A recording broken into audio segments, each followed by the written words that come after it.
1930'lar, dünya karışık, İsveç soğuk ve herkes kendi derdinde. Ama bir grup İsveçli biz niye kendi uçağımızı yapmıyoruz ki diye soruyor. Saab'ın hikayesi böyle başlıyor. Bu sıradan bir şirketin hikayesi değil. Bu bir markanın gökyüzünden karayoluna, oradan da İsveç'in soğuk mezarlarına girişinin hikayesi.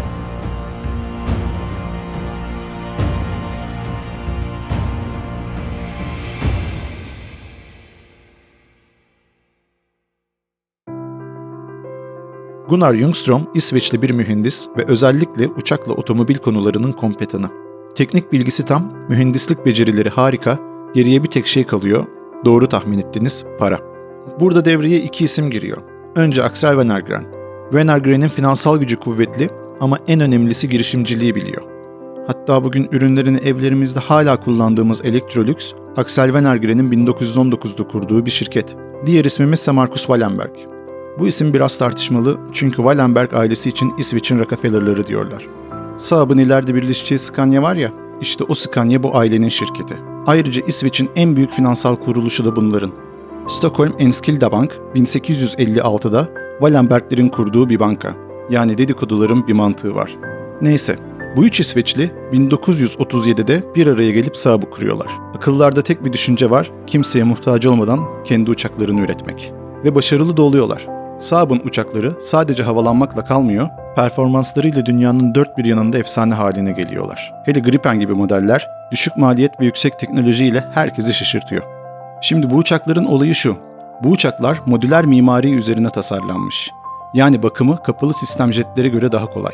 Güncellemesi basit, performansı yüksek. Bu yüzden Amerikan uçaklarına paranız yetmiyorsa veya Amerika size kıllık yapıyorsa İsveç uçağı alıyorsunuz, keyfinize bakıyorsunuz. Şimdi bu adamlar mühendisliği sanatı çeviren sihirbazlar. Bu yüzden sadece uçak yapmakla kalmıyorlar tabii ki. Radar sistemleri, siber güvenlik ve hatta savaş gemisi ekipmanları bile üretiyorlar. Bir yandan İsveç Hava Kuvvetleri'ne uçak yetiştiriyorlar, bir yandan da dünya pazarında uygun fiyatlı ama mükemmel performanslı çözümler sunuyorlar. Bildiğiniz Amerikan jetleriyle yarışıyorlar. Bir noktada tam anlamıyla gökyüzünün kralı oluyorlar.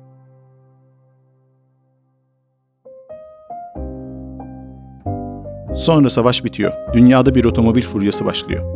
Saab mühendislik işlerinin kompetanı demiştik. Onlar da bu furyaya sessiz kalmıyorlar ve Saab 92 üretiyorlar. Uçak mühendisliğinden gelen bir tasarım felsefesiyle sürücü merkezli, fonksiyonel ve ergonomik iç mekan tasarımına odaklı bu araç, aerodinamik tasarımı, güvenliği ve turbo motorlarıyla herkesin dikkatini çekiyor. Özellikle kokpit düzeni bir savaş uçağını andırıyor.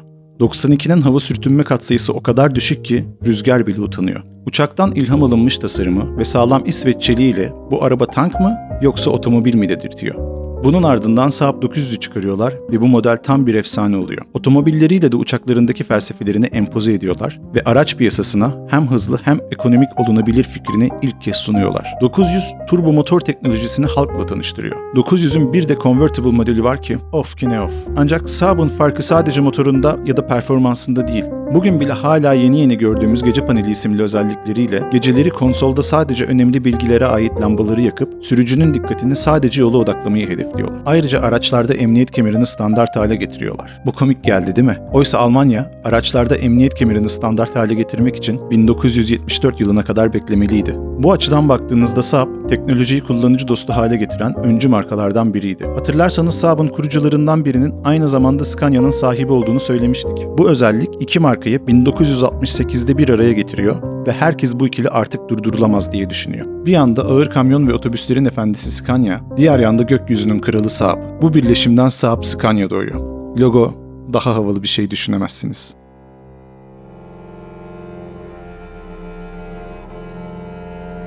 Ama işler o kadar da basit değil. Arka planda gerginlikler başlıyor. Saab yükseklerde uçmayı severken Scania olanca ağırlığıyla zemine asılıyor. Scania biz yere sağlam basarız diyor. Saab ise bastığımız tek şey turbodur modunda. İki farklı dünya aynı çatı altında sadece bir süreliğine.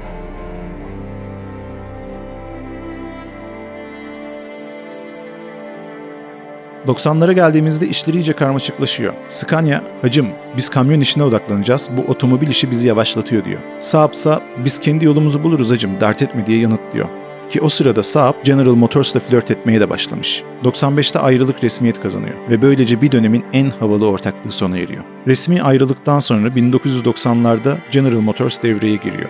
General Motors Saab'ın inovasyonlarına zaten hayran, gidip markayı satın alıyorlar. İlk başta her şey güzel. GM, Saab'ı lüks Avrupa markası olarak konumlandırıyor ve Saab modellerine kendi teknolojilerini entegre etmeye başlıyor. Saab bu sırada hala biz aşırı bağımsızız, aşırı cool'uz havasında ama bir spoiler vereyim, değiller. GM, Saab'ın o bağımsız ruhunu yavaş yavaş boğuyor. Saab'ın uçuk ve inovatif tasarımları GM'in standartlaşma takıntısıyla çatışıyor. Mesela Saab'ın o havalı turbo motorları ve benzersiz kokpit tasarımları, GM bunu biraz basitleştirelim diyor. Saab'ın eşsiz ruhu ise bu kalıba sığmıyor. Ve ardından 2008'de küresel ekonomik kriz geliyor. GM zaten zor durumda.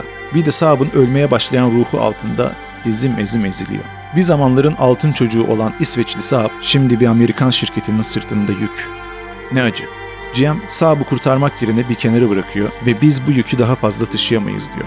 Markayı kurtarmaya çalışan herkesin çabası boşa çıkıyor. 2011'e geliyoruz. Saab'ın son demleri. General Motors elini eteğini çekmiş, Saab iflasın eşiğinde. Ve sahneye NEVS yani National Electric Vehicle Sweden çıkıyor.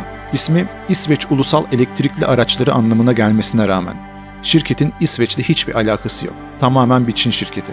NEVS'in amacı Saab'ı elektrikli araç dünyasına taşımak ve yeni bir efsane yaratmak.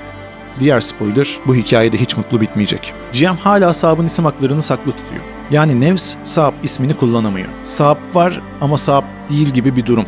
Çok saçma değil mi? NEVS, Saab'ın külleri arasından bir şeyler çıkarmaya çalışsa da her şey GM'in kontrolünde. Saab ismini kullanamıyorlar, doğru dürüst fon bulamıyorlar ve piyasada kaybolan bir umut ışığı oluyorlar. 2011'de Saab iflasını resmen açıklıyor. Saab'ın iflası için birçok neden gösterebiliriz. General Motors'un kaotik yönetimi, kötü finansal kararlar ya da 2008 krizi. Sonuç, Saab, otomotiv dünyasının en büyük keşkelerinden biri olarak tarihteki yerini alıyor.